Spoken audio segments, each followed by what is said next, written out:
students and the professors. Professor will teach particular courses. Here in the hierarchy, if you see in the slide, the university having n number of departments. Under this department, we have students, professors, and course.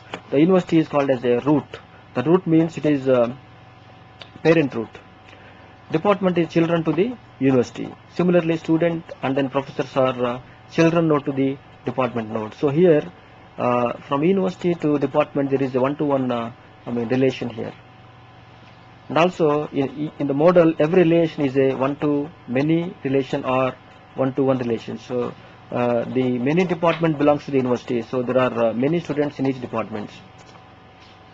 So if I explain with this university record.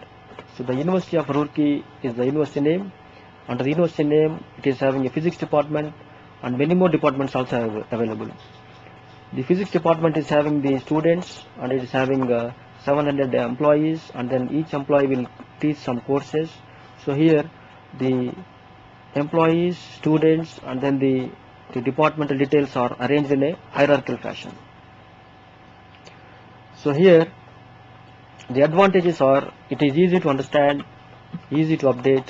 They can provide high-speed access to the larger data set. Here the objective is to access the information as per the requirement of the user. And then disadvantages are data relationships are difficult to modify. Once you establish the relationship between the two nodes, it is very difficult to modify in the later stage. Queries are restricted to the traversing the existing hierarchy. And then one more difficulty is you have to follow the predefined hierarchy for accessing the details. You cannot have the access from any node to any node. So the restriction is there. So predefined hierarchy only the main principle to access the records. So in the example, you cannot directly access the students from university to students. You have to come across the department and the professors, then followed by the courses records. Now the network model is came into picture to eliminate the disadvantages which are occurred in the hierarchical model. In this model, an entity can have multiple parents as well as multiple child relations, and no root is required. As a result, data records can be directly searched without traversing the single hierarchy as declared in the hierarchical model. So here the nodes are connected with each and every node in the network. Except the predefined hierarchy in the hierarchical model, each and every relation is same. So department you can directly access the courses, student can directly access the registration details, or student can directly access the courses. Network model, it is the the definition, the organization of the data records. Network data model looks like this. The advantages and disadvantages are network model tend to have less redundancy, that is called as less duplication data storage than the corresponding hierarchical model, because the connectivity is established from each and every node. Network model can accommodate added complexity. This provides high speed retrieval, but the added data relationship is difficult to modify, as said in the hierarchical model.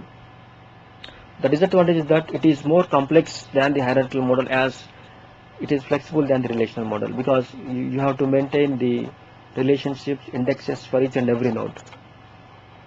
Now we come back to our relational data model, which is most popular data model in the DBMS industry.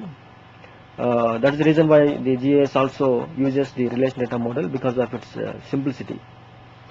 If I define the relational database model, or simply RDBMS, a relation is an arrangement of both rows and columns. So simply in a student database, what I do is I will arrange the student information, student details in the form of a simple table, simple collection of rows and columns, which includes student number, student name, student course, and its contact details, and his remarks. So that becomes a database. So simply if I arrange in the form of a table, that becomes a relation, or I say it is a database, or it is a table. Sometimes relation may also be called as a table in a simple words. Examples of this RDBMS in the relational model is access in ArcInfo or ArcGIS softwares. Whatever the tabular structures we are using in ArcInfo ArcGIS softwares are the built-in structures of Access tables, Microsoft Access, Empress used in the system line, Oracle in MG Intergraph, DBase package, MySQL, all are called as the relational data models used in the DBMS. Now I will define again the relation. A relation is a predefined format, a tabular format arranged of rows and columns that define entity. Say for example student database. Student database, if I arrange in the form of rows and columns, that become a student relation. A table is also termed as a relation in the other words. A table or a database or relation, both are same. Now some of the relational keywords in the relational DBMS model is, you have the relation, you have the key, you have the normalization. So let us see one by one. Relation, as explained, each record has a set of attributes. Each record has a set of attributes, also known as fields, sometimes the columns. A range of possible values is defined for each of the fields.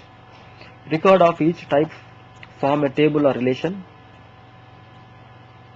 Records of each type form a table or relation. Third one is the degree of relation is the number of attributes in a table. The degree means it is the number of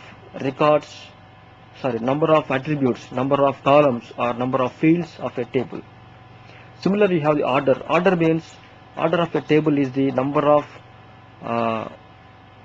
records in a table. So the total number of records gives the order of a table. Then second keyword is the normalization process. Normalization is the typical DBMS process which includes the elimination of the duplication. If you have a duplication in the RDBMS table, so normalization process removes the duplication. It deals with the dependency between attributes and also tries to avoid the loss of general information when records are inserted and deleted. So the goals of normalization is to eliminate certain kind of redundancy. So there are some redundancy anomalies. With the normalization we can avoid certain update anomalies. Normalization, good representation of real world, simplify the enforcement of the database integrity. Now in the RDBMS, the relational database model, let us see some of the examples. I am telling continuously that the relations or the table or database, it is a collection of rows and columns. Here, for example, there are three relations here. When I say relation, it means a table or a database.